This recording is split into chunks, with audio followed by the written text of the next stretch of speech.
बड़निहार के किसान विवेक प्रियदर्शी जैविक खेती को लेकर इन दिनों चर्चा में हैं। दरअसल पेशे से इंजीनियर विवेक बताते हैं कि जब वो IIT दिल्ली में पढ़ते थे तो उन्होंने वहां पर वर्मी कंपोस्ट और बायोगैस के साथ ही CNG कैसे बनाया जाता है इसकी तकनीक सीखी थी। जब विवेक कई कंपनियों में नौकरी करने के बाद उन्हें लगा कि इंजीनियरिंग की डिग्री का इस्तेमाल करते हुए बिहार में भी जैविक खेती को बढ़ावा देना चाहिए।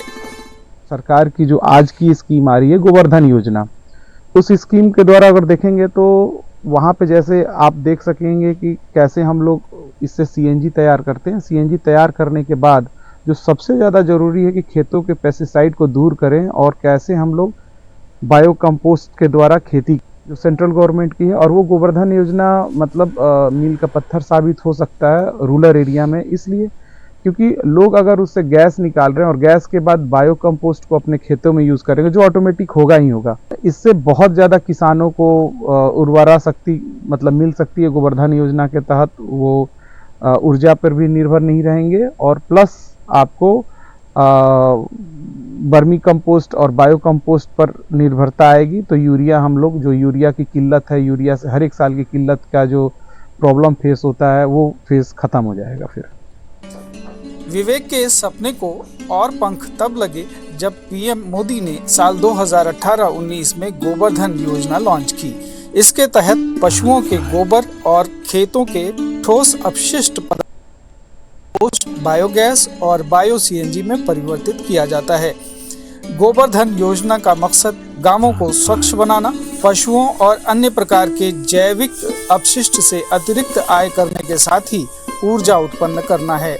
वहीं इस संबंध में कहना है कि PM मोदी की इस योजना से कम लागत में किसान अधिक मुनाफा कमा सकते हैं।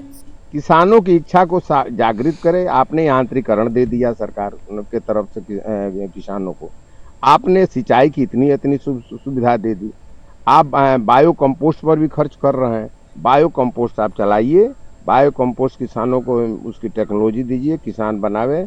अगर सरकार इस टेक्नोलॉजी को किसानों तक पहुंचाए, निश्चित रूप से हमारा स्वास्थ्य भी सही होगा, हमारा जमीन भी सही होगा और हमारे चरित्र हर तरफ उससे विकास होगा।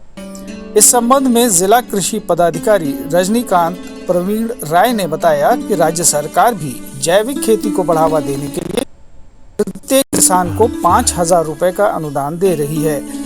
जैविक खेती, इसको ऑर्गेनिक फार्मिंग कहते हैं, और किसानों के और प्रत्येक लोगों के स्वास्थ्य के लिए बहुत अच्छा है क्योंकि उसमें जहरीले रसायन का प्रयोग नाम मात्र का होता है।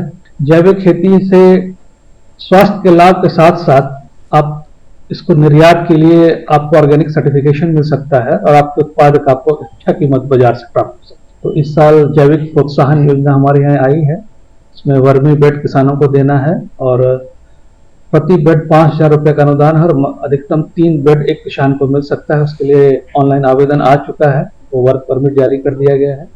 जैविक खेती से एक तरफ जहां जमीन की उपजाऊ क्षमता में बढ़ोतरी होती है, वहीं रासायनिक खादों के कमी आने से उत्कृष्ट कोटि की फसलों का उत्पादन होता है।